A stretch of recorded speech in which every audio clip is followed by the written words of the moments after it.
What's up, everybody? Today, I'm super excited to have Buck Wise on my podcast, The Ideal Hour. Buck is the CEO of Closing Day Agency. He has worked with some big brands, including Nike, Starbucks, and so many more, including Google and others. Buck, thanks for coming on the podcast. We're going to get to talk about how you do all this. I've actually have a little backstory, and I think this was you. Let's hear it. I think you did a speaking event in San Francisco at the LFG event. Is that correct? That's right. LFG Energy. That's exactly right. That was you. Okay. So I got invited by David Meltzer to come on there because he was on my podcast not too long ago. Nice. And I'm sitting there while David's talking, and I see this well put together man, you talking to Wow. his son. I'll take it. Yeah. He's talking to his son and he's asking him questions like, what's your engagement? What's your following? And I'm like, who is this guy? This is cool. He's teaching his son young. And I was like, That's who is right. it? And then you ended up speaking at the event. I didn't hear the speech, but that was kind of interesting to me, to the point where I came home. I was like, hey, maybe I got to teach my kids early, like this individual was doing. So anyway, thanks for coming on, Buck. You got it, buddy. Thanks for having me on. I appreciate it. All right. So talk about the Closing Day Agency. What is, there's a lot of marketing agencies out there. Sure. What makes you guys special? Man, I got to tell you, this is my third marketing agency. I've built and sold two other agencies to the world's largest holding group, WPP. And so what I can tell you, the differentiator, what makes us interesting is experience. And that's it. Because there's a lot of marketing agencies by people who are doers, not strategic, not people who have proven experience or proven results. So the best question you could ask any partner for any business in any vertical is, what's the biggest thing you've built and how did you exit? And if they've never built anything big, why would you trust them to build what you're building? Because you're trying to build something big. So why would you pay someone else to do the work that's never built something in the past before? And so, that's ultimately what makes us special. What we're known for, what our value propositions are, we're a data-centric marketing agency that is focused on two things: saving you time so you can work on the business instead of in the business, and then getting you results. I mean, that's the biggest thing, is agencies don't get the results. Every owner has heard this before, notorious: over deliver or over promise, under deliver. And that's what most marketing agencies do. So, I take years of experience and pride myself on processes and systems to put accountability in place on all of the technique and tactic and strategy that we're building. That's amazing. I mean, to exit on two marketing agencies, not to mention just one, that's incredible. Yes. I mean, the odds of that are very slim with a lot of these other companies out there. Great Yeah. point. How did you get started in marketing? Was it something that you were always naturally good at, or what happened? Yeah, it's a good question, Simon. The truth is, when I was 17 years old, I was a middle child and I loved the attention and I wanted to be creative. And so I started in TV and radio, traditional broadcast. My first job out of high school, I was a syndication producer for iHeartRadio. And that quickly led me into, and by the way, syndication producer, it sounds fancy. I made $17,000 a year. Okay. Literally, I have a piece of paper where they wrote my contract, and it was 17 grand a year. And I was happy, because I was in radio. I made it to broadcast. And I was sitting up at 4 o'clock in the morning running Casey Kasem's Top 40 and, hitting buttons on a board. I mean, it's not glamorous, but what it did is it afforded me the opportunity to craft my storytelling. And eventually I got that 2 a.m. crack where I was able to pop the mic open, much like these little, SM7B Sures we have. I could put my headphones on and I could talk to 1 million people in the Tampa Bay area. And that's where I started my first radio show. So you could call that marketing. And the reason I call it marketing is because I had to learn how to build a community. I had to learn how to make connections with other human beings. But ultimately, when you say, where did I learn marketing? I had to earn trust from other people. And that's all marketing is. You want the consumer to make a decision. They got to trust you to do it.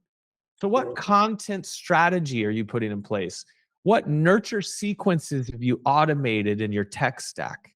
What have you built? What blueprint, what roadmap have you designed and implemented to take a user from, I don't know who the hell Simon is, to here's my money, please work with me for the next 5 years. And Yeah. that's all marketing is. And so I learned the basics of marketing when I did radio. I very quickly became syndicated to 42 markets. I moved to Los Angeles and worked for a station called Star 98.7. My co host was Ryan Seacrest. We had a show for 2 years together. Ryan, this was pre Idol. Nobody knew who he was at that time. They still don't know who I am.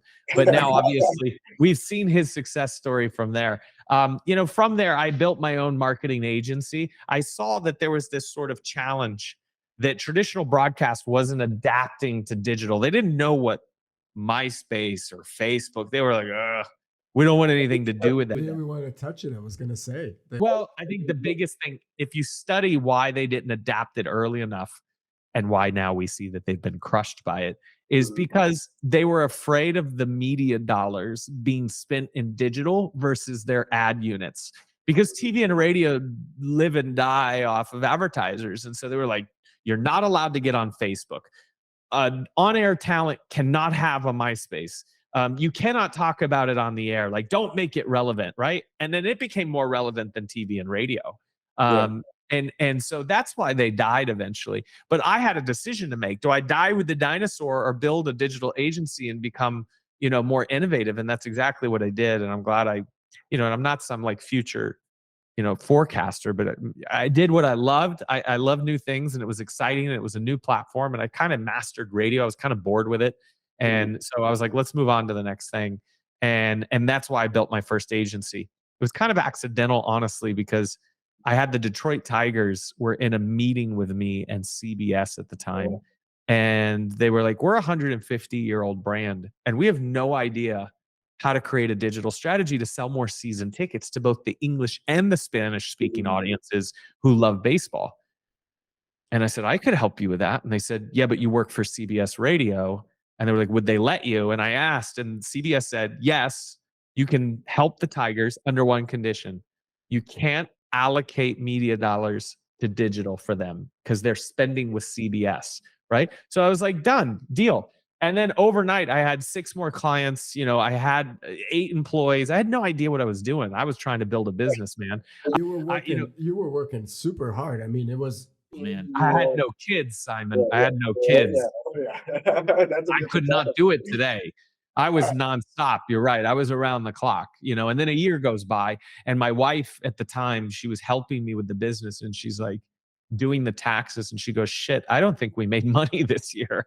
And I'm like, yeah, we might not have, but what we were doing was learning our craft. We were learning the art of business, and we were trying to figure out, how do you hire people? How do you fire people? What is the business strategy? How do we measure these KPIs and track it? And so we did that, quite honestly, with our first agency. What do you think really contributed to your success to exit twice? I mean, you built up so much experience. Would you say learning how to have the right people to manage the business that you're growing, was that a big component, or was it really just fine tuning your own? You're nailing it. That's exactly what it is in business. I didn't learn that in round one. Round one, I learned probably more flow conversion for the business. Leadership is really a retention game. Scalable retention is when you bring in amazing managers and leaders.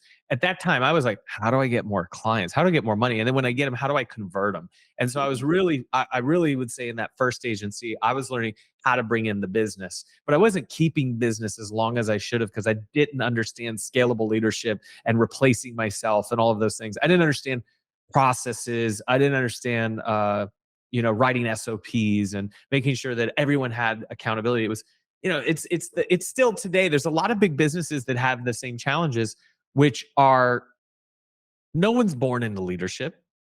No college really, I mean, yes, Harvard Business teaches management, but they don't teach leadership, right? Like, one of my greatest mentors is John Maxwell. I've spoke on stage with John last summer, and I love his philosophy of leadership. I would adapt a lot of what I do now to him. And honestly, I haven't really, I'm always trying to be a better leader. I wouldn't say I'm a great leader now.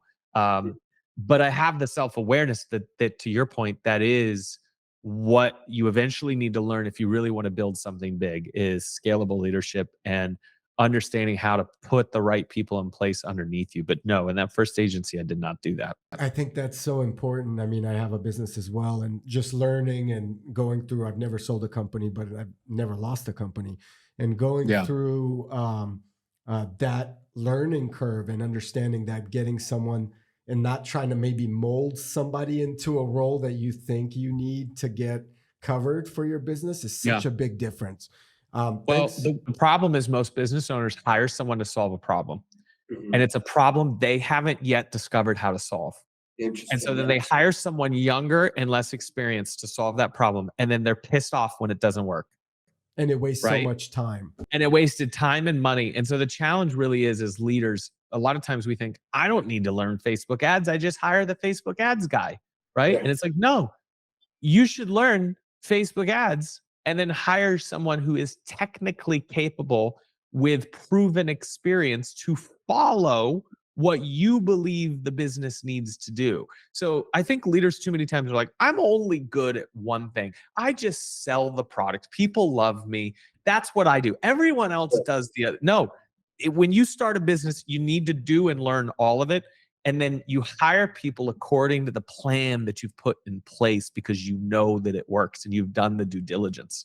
And you could sniff out, like even in a media or marketing agency, you could kind of sniff out who's really putting in work and really who's just collecting that monthly revenue and then moving on to the next client that they're Well, trying it's to the land. result. It's either the results are there or they're not. You know, it's amazing to me how many clients stick with agencies that aren't getting them results. Now, to some degree, sometimes they hire agencies that are not result agencies. They're I call them vanity agencies. In fact, I did an Instagram on this yesterday. My Instagram's about Buck. If you ever want to see me go off on people, And we'll share I it. We'll share it here as well, of course, for the viewers. yeah, I went off yesterday because I watched this guy who came to me and he was like, "I don't need strategy. I just need really good video reels. You know, I got to look like a thought leader. I think I'm Grant Cardone. I look like Brad Lee. Like I want to be like those guys." And I'm like, "Okay." I was like, "Yeah." So those guys actually have strategy, and you should be focused on your brand, your target, build out the automations, put the product and service, get all the differentiators, you know, and like, no, I just need good video. So he went out and he hired a really expensive video production agency who sells themselves as a social media agency, right? And he Yeah. thinks I'm going to get clients. It's going to drive new business. It's going to make me look important and famous. And sure enough, he's been with them 60 days. Content looks clean. It looks clean. Zero comments, zero engagement, zero shares, no new followers, no new connections, driving no new business. But you look good. You look great.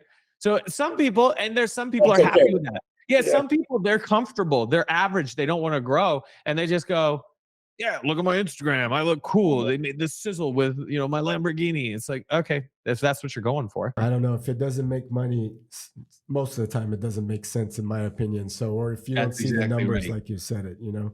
Um, That's exactly right. Tell me, you know, I've had an interesting entrepreneur once tell me he got a company, I think went through several rounds of investments, got up to like 25 million in investments, which is pretty big.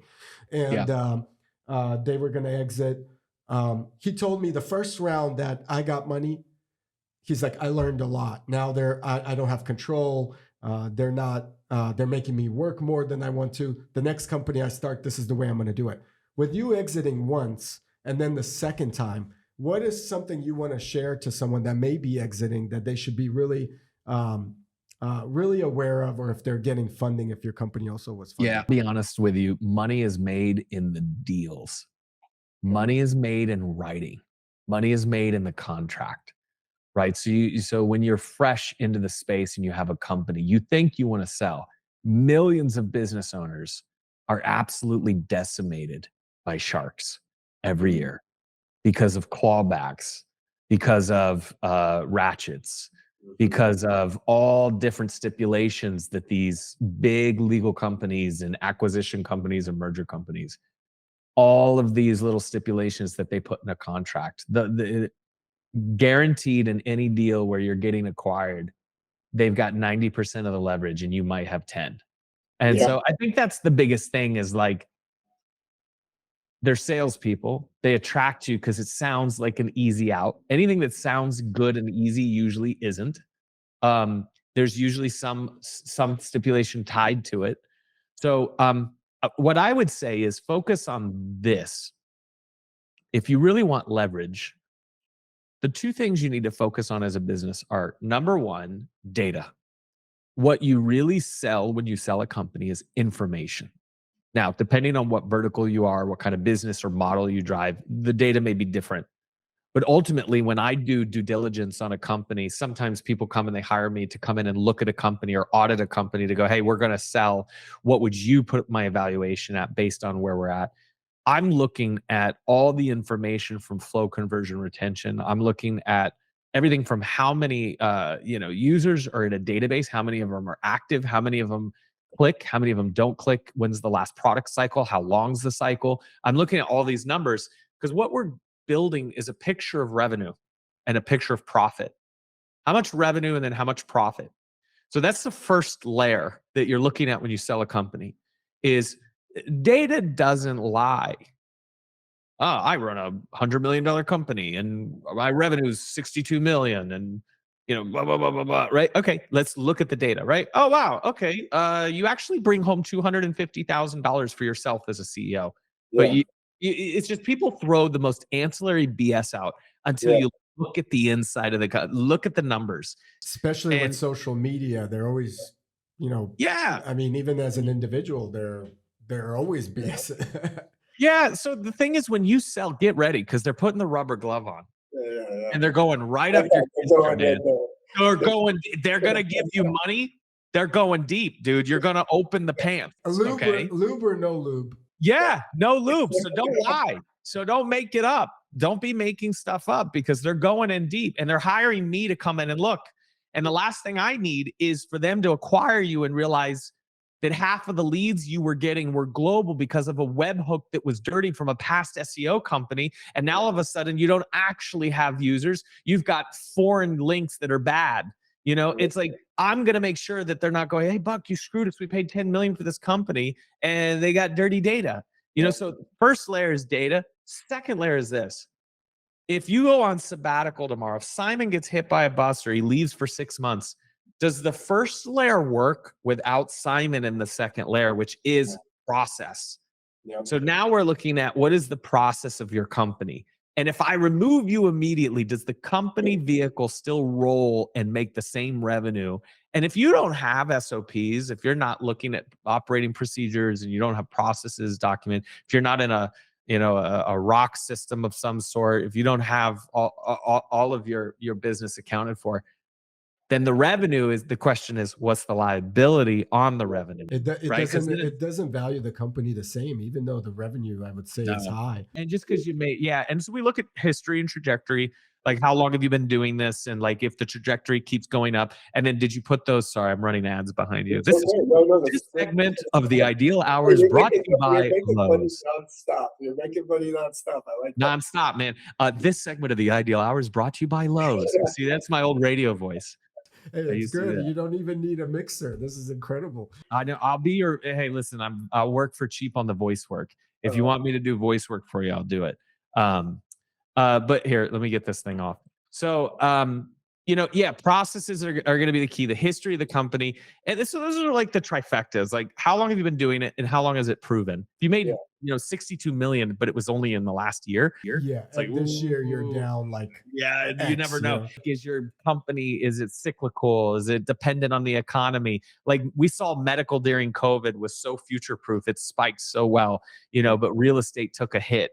So you have to put all those things into account, and that's probably the best tip I could give someone.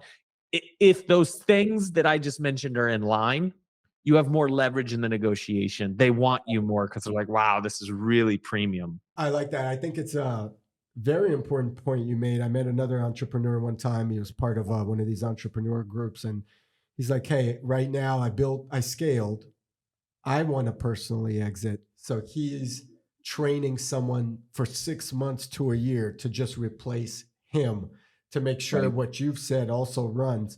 When you were exiting, did you have someone like if God forbid Buck got hit by a bus, you mentioned, did you have someone in place? Like, and how was training that individual if you had one? Yeah, there was leadership in place in the agency, and I did what's called an earn-out structure where I merged with another agency and I worked I for see. them. And so, it wasn't a complete and total release of the reins, but I scaled very quickly through the second agency where we went into a corporate space where we had 40,000 employees where you get lost very easily. Yeah, Yeah, and those yeah. are well-oiled corporate entities with lots of enterprise structure and processes. And so, Just to ask, would you say it's even more important to focus on the process than an individual? Because the individual could come and go, he may not like you the next day, etc. Would you say it's better to have a collective group taking over maybe some of that structure than just relying on one it's person? a really good question. It depends on what break point of business. My suggestion, it depends on what break point of business you are in. In the beginning, it's probably more important on the people than the process. I see. Because if you're so focused on this is the challenge. People that are too focused on building the business don't move fast enough, right? So then I would say hire slow, fire fast, right? Mhm. Hire for the right person. Really do the due diligence on who you're hiring. I'd say the first process you need in a company is the hiring process, because too many people just hire like, can you do this? Great, you're hired. I've been Like, guilty of that too. yeah, all done that, Yeah, man. yeah. Still do it, by the way. 3 companies later, I'm still like, God damn, we're on fire on this one area. And I'm like, yes, you're hired. I'm like, shit, I did it again. And it's like that person got fired 3 weeks later. And I Yeah, was like, you know better, man. Put them through the process. So like we're all guilty of it because we just want to move fast. But I would say I would say um, process is key for scaling. So there's two sides of the coin. One, I like to what I call fail fast. I like to get it wrong to get it right and move through those mistakes together to build it the correct way. But at the same time, you can't let process slow down innovation. I've been in organizations where it was so process heavy, it gave no breathing room for new ideas, and I don't like that either. It held you back. I mean, to go through each hoop just to get something approved. It happens in larger Yes. companies all the time. All Yes. right. Great advice for an entrepreneur just starting out. What do you tell them right away? It doesn't matter the business, doesn't matter. What should they expect? Because Yeah. everybody on Instagram claims they're an entrepreneur or wants to be Yeah. one. But what's the gritty that you're going to give them? Simon, this is going to be the highlight clip that you use to tease this podcast. So I want you to I prepare love for it. it. I love it already. Okay. Unequivocally, the number one thing every entrepreneur needs to focus on first is personal brand. There is nothing more important in building your business than understanding the lifelong equity that you hold in who you are and how you show up online. In today's landscape, personal brand is more important than any other piece of the business. And Wow. so invest heavily on who you are, how you're different, what you add, and why you exist to the consumer, and be hyper focused on consistency. Because remember, it's not, my buddy Uncle G always says this, it's not the best, it's the best known. And if they Yeah. don't know you, he says, they won't flow you.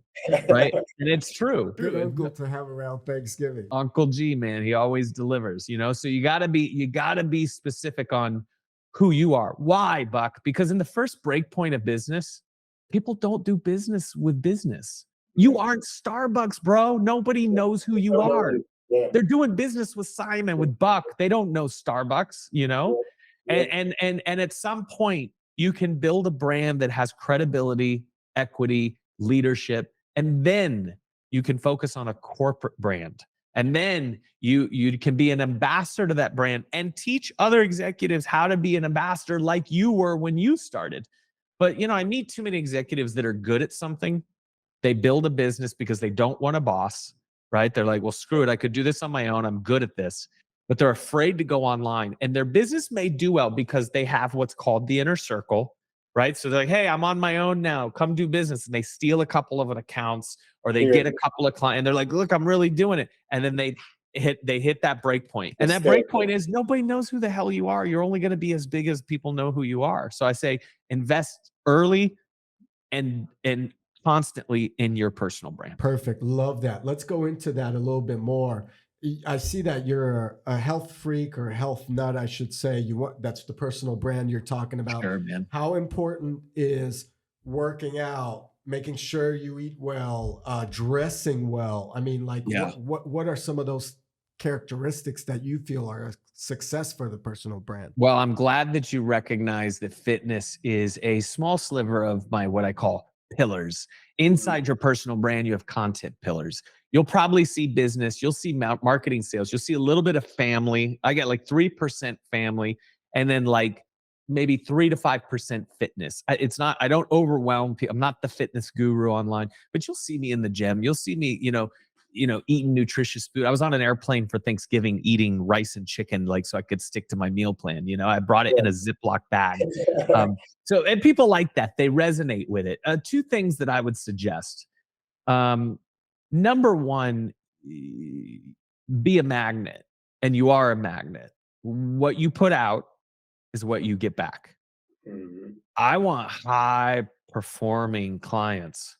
I don't want lazy, obnoxious clients.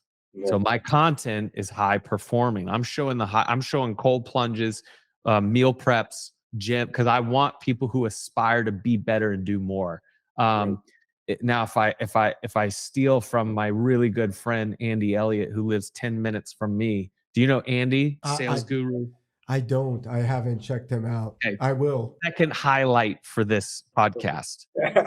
Indeed. I promise you, man, do yourself a favor. Instagram search Andy Elliott, fastest growing sales entrepreneur on Instagram. Wow. When Okay. you see organically, dude, I'm in the circle. I hung out with all the guys, Gary Is this the V. circle of trust, Buck? This is the circle, man. I'm telling you, these guys, I work with all these guys. I've worked with all of them. I know everyone in the game and I see the inside. Andy Elliott's the fastest growing account on Instagram. He's literally just surpassed 1 million followers. But when you see him, dude is shredded. Okay. And he's got this whole, so that question you asked me would be great for him. And you should have him on your podcast. I'll ask him. You got to do a shout out. I mean, he's in the big leagues. If you run this clip and tag me, I'll tag him and he'll go, I'm getting on this guy's podcast, right? Andy, you're But number 2 most recommended during this podcast. You have to come on. that's it, man. That's it. But he talks about the fact that, and he just put a clip out yesterday. Bro, go look at his Instagram. I will. I'm gonna He's in check a it. room of guys, and there's this dude over here, and he looks like every other dude. And he goes, you know what the problem with this guy is? He's not interesting. Look at him. Look at me and look at him. When I walk in a room, people want to know what's this guy's deal because he's jacked, polished, clothes are right, they're tight. He's got it all going on. And so from him, he's a sales professional. That So his thing, magnet that's attracting what you were talking about, huh? your human mind gives you 2 seconds to decide, do I trust you or do I not? If I have long, scraggly hair that I haven't shaved underneath here, if this isn't freshly faded, right? You're If not I've keeping got yourself together. if I got 3 chins, it's subliminal, man. It's subliminal. People don't trust you because Yep. they're just like, huh, yeah, maybe. I'm not saying unhealthy, unattractive people can't sell, Yeah. but you can do twice as much, 5 times. I've always believed that, but Andy teaches it. He teaches how health and fitness make better connections with people in the world. I and got to agree get with him him. on. And I agree to your point. It's kind of like, hey, if you're personally not taking care of yourself, yet you're telling me that you're going to go ahead and take care of my company through whatever methods. There's a little bit of a questionnaire here that's popping up in my head to trust you that much, right? Also, like, I have a funny example.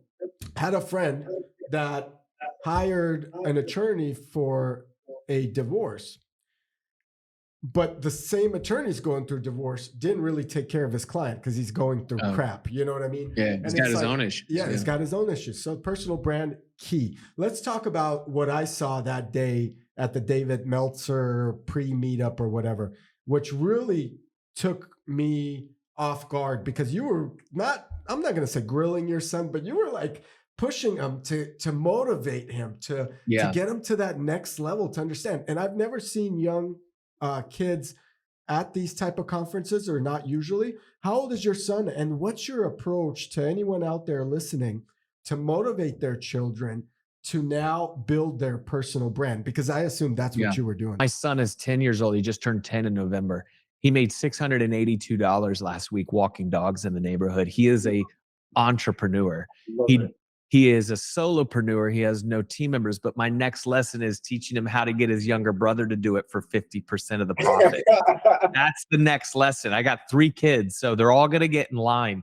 But, my father was a minister, and he taught me morals.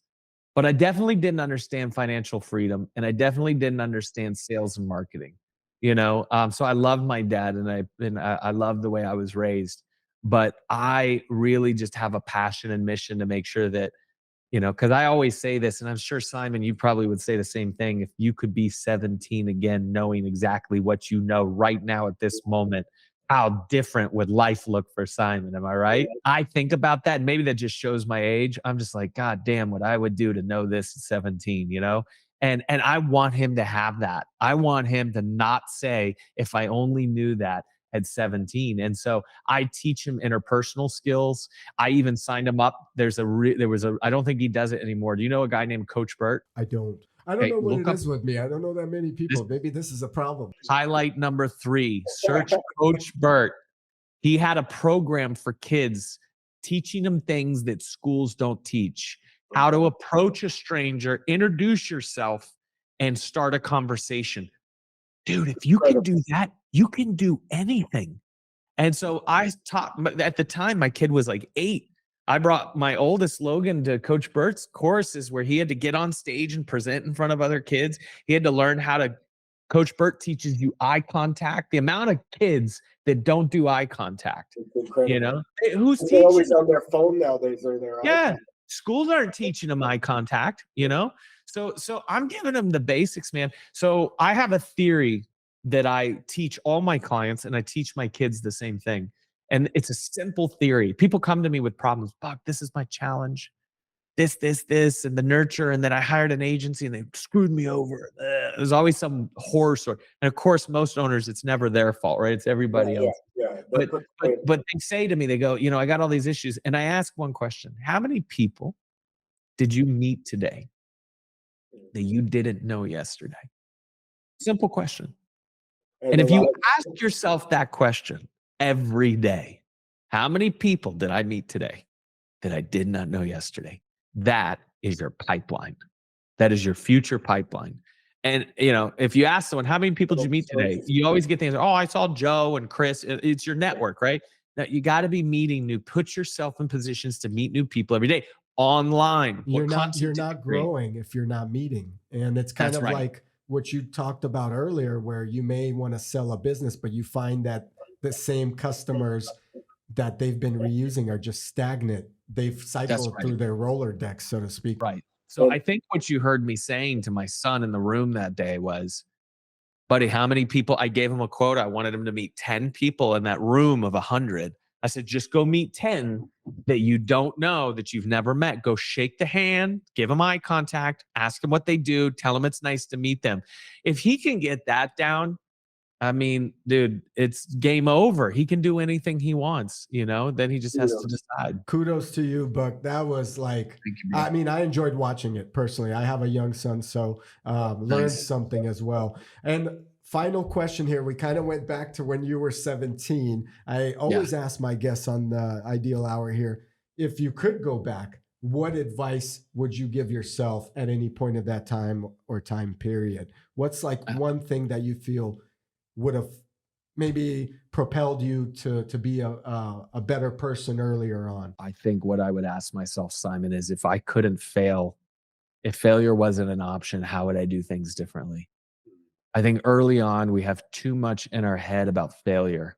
And it wasn't until I was chief marketing officer for Grant Cardone's business management company, Cardone Ventures, 3 years, that I learned a healthy, bigger, dare I say, 10x mindset. My mindset shifted so much in the 3 years I worked with Grant that, man, I wish I could have gone back and had the same mindset, because it really does all start here. And then we verbalize what starts here. And once you verbalize it, you take action on it because it's out in the world. And so people that are, if you watch people's actions and like what they're doing, it comes from the environment of what they're hearing and saying. That's it. Yeah. It's coming from the environment of what they're hearing and saying. And that environment comes from what people are thinking. So, if you dissect that, I think the advice I'd give myself is get around the right people faster, find mentors quicker. I thought I knew it all. Oh, I've got a syndicated radio show. I'm the shit. I don't need to know anything. I even had a mentor. I wouldn't call him a mentor. He was my boss. And I'll never forget. His name was Brian. He said to me one day, he goes, "You're so talented, but if there was one area where I could help you, you never connect with other people and ask them questions." And I was like, why would I, dude? I got a good show. I like, my mind wasn't big enough to know there was so much more than having a stupid radio show. I didn't even business at that point, and I just thought I was the shit, making $300K a year for iHeartRadio. Yeah. And like dude, poor kid, preacher dad. Yeah, Like that's a lot I of made money. it. I Yeah. made it. And back then, He too. didn't. Yeah. So he asked me that question. And that would be the thing. People always ask me, you've worked with some big billionaires at your agency, multimillionaires, you've been in all their private jets and everything. What's the one thing they all have in common? Inquisitive mindsets. They never stop asking questions. They treat me usually like I know more than they do. They're what do you know? How do you know it? Where did you do it? How did it work? They investigate everything. So they never lay back and go, I'm a millionaire, I know everything. I mean, occasionally you meet the guy that does. And Usually that's probably the least interesting person of a billionaire that you meet. family money. It was I run a business. I have multi-million. Yeah, how'd you start it? Well, my dad gave it. Okay, so you quit asking questions. You didn't have to figure it out. It was handed to you. Yeah, that's a big difference. Buck, I truly appreciate you coming on the Ideal Hour. Incredible podcast. We'll check out some of the other people that you recommended, Andy and Come in your podcast, bro. I will. What was the coach's name again? Coach Bert. Coach Bert. Look forward to actually having him on, but also seeing what they're all about. Thank you. Get Andy on, get Coach Bert on. You'll love it, bro. You dropped some golden nuggets. I learned a lot. I know our viewers have. Thank you so much. I truly appreciate it.